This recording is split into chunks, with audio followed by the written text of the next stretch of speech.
देश में फैले नक्सलवाद से बड़ा झटका लगा है। सबसे बड़ी महिला नक्सली सुजाता ने हथियार डाल दिए हैं। सुजाता ने तेलंगाना राज्य आत्मसमर्पण कर दिया है। इसके पहले नक्सल कैडर के दो बड़े नेता बसवराजू और मनोज पहले ही ढेर किए जा चुके हैं और मनोज का एनकाउंटर तो 11 सितंबर यानी कि आज से 2 रोज पहले ही गरियाबंद में किया गया है। सुजाता के अपहरण से साफ हो गया है कि नक्सलियों का अंत निकट है और उनका किला बस ढहने ही वाला है। नक्सलियों के सफाई के लिए केंद्र और राज्य सरकारें एड़ी चोटी का जोर लगाए हुए हैं और छत्तीसगढ़ में कुछ ज्यादा ही सख्ती बरती जा रही है और सुजाता के आत्मसमर्पण को इसी सख्ती से जोड़कर देखा जा रहा है। नक्सलियों की स्थिति, नक्सल ऑपरेशन और छत्तीसगढ़ में चल रहे लगातार एनकाउंटर पर विस्तृत जानकारी हम आज आपको इस खबर में देंगे। स्पर्श मल्टी स्पेशलिटी हॉस्पिटल आधुनिक एवं श्रेष्ठ किडनी विभाग फुल टाइम विशेषज्ञों की देखरेख में दे रहा है डायलिसिस की सुरक्षित और बेहतरीन सुविधा, साथ ही न्यूनतम दर पर हेल्थ पैकेज की सुविधा भी। स्पर्श मल्टी स्पेशलिटी हॉस्पिटल, एक एहसास अपनेपन का। नमस्कार, मैं हूं मयंक चतुर्वेदी और आप देख रहे हैं तीरंदाज। छत्तीसगढ़ में नक्सलवाद का सफाया लगभग होने को है। हालांकि केंद्रीय गृह मंत्री अमित शाह ने एक डेडलाइन तय की थी कि मार्च 2026 तक नक्सलवाद का समूल खात्मा हो जाएगा। इसको लेकर के छत्तीसगढ़ और गैर राज्यों की सरकारें भी बड़ी तेजी से काम कर रही हैं, लेकिन छत्तीसगढ़ में जिस तरीके से सख्ती बरती जा रही है नक्सलियों पर, उससे ऐसा लगता है कि सपना जो देखा गया है नक्सलवाद को खत्म करने का, वो जल्दी ही पूरा हो जाएगा और हो सकता है कि डेडलाइन के पहले ही खास तौर पर सशस्त्र नक्सलवाद को पूरी तरीके से खत्म कर दिया जाए। अब आपको बताते हैं कि ये बात हम क्यों कह रहे हैं। आज जब हम ये वीडियो बना रहे हैं और आज है तारीख 13 सितंबर 2025 और आज का दिन सबसे महत्वपूर्ण है। महत्वपूर्ण इसलिए है कि सबसे बड़ी महिला नक्सली सुजाता ने तेलंगाना में आत्मसमर्पण कर दिया है। आपको बता दें कि सुजाता जो है नक्सल कैडर की सबसे बड़ी महिला नेता थी और उसका नाम जो है पोथुला पद्मावती भी था। सुजाता के नाम से भी वो जाती थी और पोथुला पद्मावती भी उसका एक नाम था। ऐसे और भी कई नाम हो सकते हैं। पद्मावती जो है किशन जी की पत्नी थी, जो कि एक बड़ा और कुख्यात नक्सली माना जाता है। उसकी पत्नी थी सुजाता और सुजाता ने आत्मसमर्पण तेलंगाना में कर दिया है। सुजाता क्या थी नक्सल कैडर में, वो भी हम आपको बताते हैं। सुजाता जो है केंद्रीय समिति की सदस्य थी, यानी कि जो नक्सल संगठन है उसमें जो केंद्रीय समिति है उसकी सदस्य थी। इसके अलावा दंडकारण विशेष जोनल कमेटी की दक्षिण उप जोनल ब्यूरो की प्रभारी भी थी। सुजाता पर छत्तीसगढ़ में 40 लाख रुपए का इनाम था और ये कई गंभीर वारदातों में शामिल थी।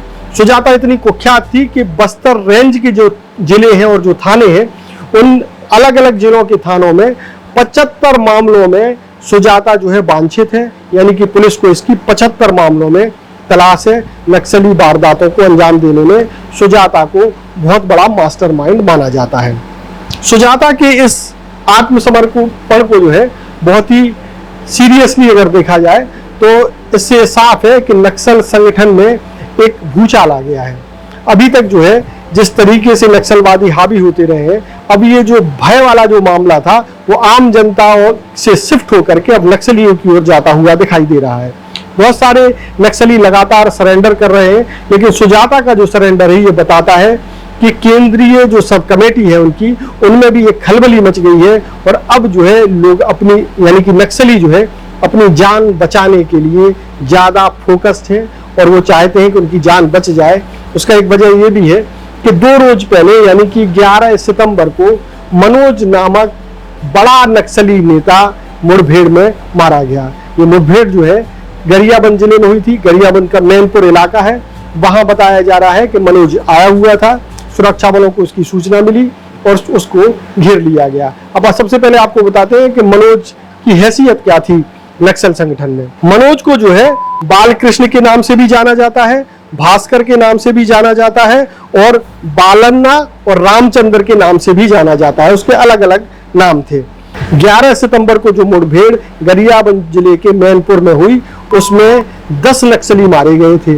जब इन 10 नक्सलियों की शिनाख्त की गई तो उसमें एक जो है मनोज भी निकला। मनोज पर 1 करोड़ रुपए का इनाम था। आपको बता दें कि जो बड़े नक्सली हैं, 4 बड़े नक्सली हैं, उन पर 1-1 करोड़ का इनाम है और उनमें से एक जो मनोज है वो अब ढेर हो चुका है। मनोज जो है उड़ीसा राज्य समिति का जो है सदस्य था और 1980 के दशक में जो है माओवादी संगठन से जुड़ा हुआ था। मनोज के बारे में एक और खास बात ये पता चली, जैसा कि रायपुर रेंज के आईजी अमरीश मिश्रा से पता चला है कि मनोज जो है इसको जिम्मेदारी दी गई थी नक्सल संगठन को मजबूत करने की। क्योंकि नक्सल संगठन में बहुत तेजी से बिखराव हो रहा है, लोग जो है लगातार नक्सल संगठन को छोड़ करके मुख्य धारा में शामिल हो रहे हैं, तो इसको जो है गरियाबंद क्षेत्र में, अभी चूंकि मानसून चल रहा है और नक्सल गतिविधियां थोड़ी सी कम हो जाती हैं, और ये भी माना जाता है कि पुलिस भी जो है पानी और बहुत सारी प्राकृतिक दिक्कतों के चलते जंगलों में उस तरीके से सर्चिंग नहीं कर पाती है। उस दौरान संगठन के लोग जो है संगठन को मजबूत करने, उनकी और नए नक्सलियों की भर्ती करने में या लोगों को जबरन नक्सल संगठन से जोड़ने में सक्रिय हो जाते हैं। मनोज के पास भी यही काम था और इसको जो है नक्सल संगठन को मजबूत करने, नई भर्तियों, नए लोगों को जोड़ने का काम सौंपा गया था।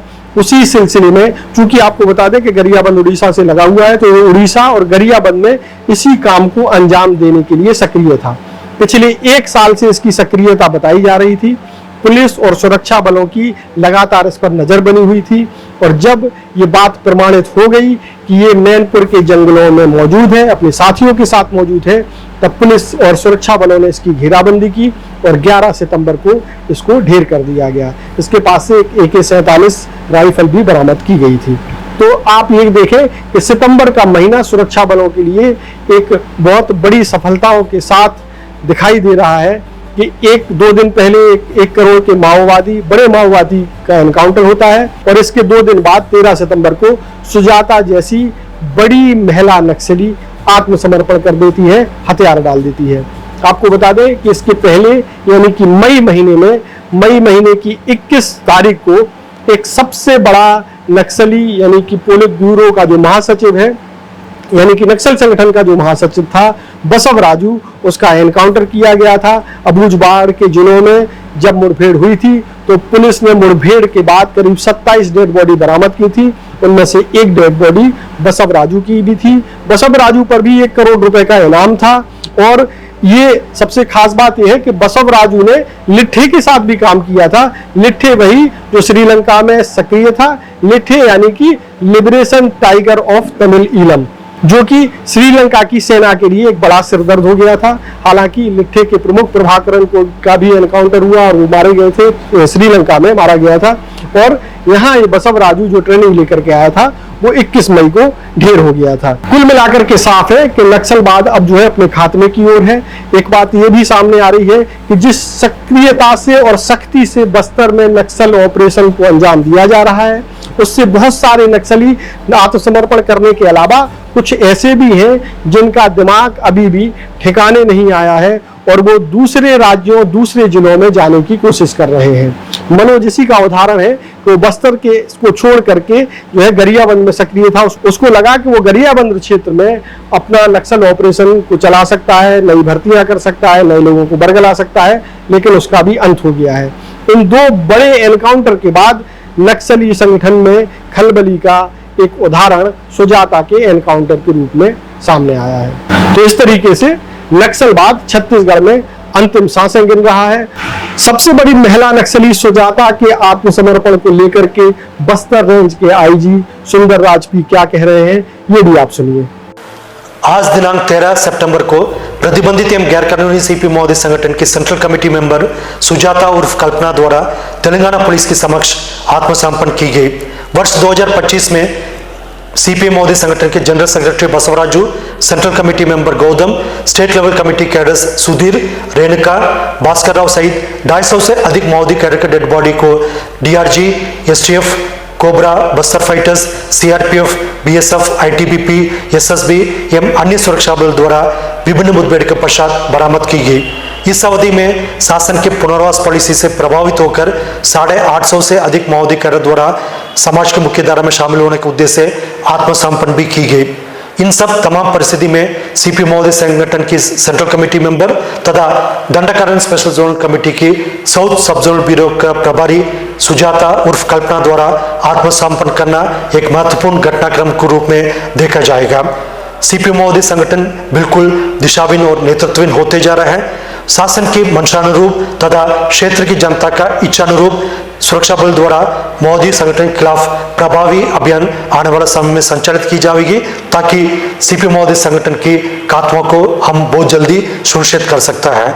इन सब तमाम परिस्थिति में सीपी महोदय संगठन कैडर्स तथा उनके नेतृत्व के पास मात्र और मात्र एक ही विकल्प शेष बचा है, हिंसा त्याग करके समाज की मुख्य धारा में शामिल होने के उद्देश्य से आत्मसमर्पण करना, अन्यथा काफी गंभीर परिणाम को उनको भुगतना पड़ेगा। और नक्सलवाद और नक्सलियों से जुड़ी हुई बाकी खबरों के लिए आप तीरंदाज को सब्सक्राइब करना बिल्कुल ना भूलें और बेल आइकन को जरूर प्रेस कर लें। और अगर आप हमारे इस वीडियो को हमारे फेसबुक पेज पर या इंस्टाग्राम पर देख रहे हैं तो कृपया करके उसे भी फॉलो कर लें। नमस्कार। स्पर्श मल्टी स्पेशलिटी हॉस्पिटल आधुनिक एवं श्रेष्ठ किडनी विभाग फुल टाइम विशेषज्ञों की देखरेख में दे रहा है डायलिसिस की सुरक्षित और बेहतरीन सुविधा, साथ ही न्यूनतम दर पर हेल्थ पैकेज की सुविधा भी। स्पर्श मल्टी स्पेशलिटी हॉस्पिटल, एक एहसास अपनेपन का।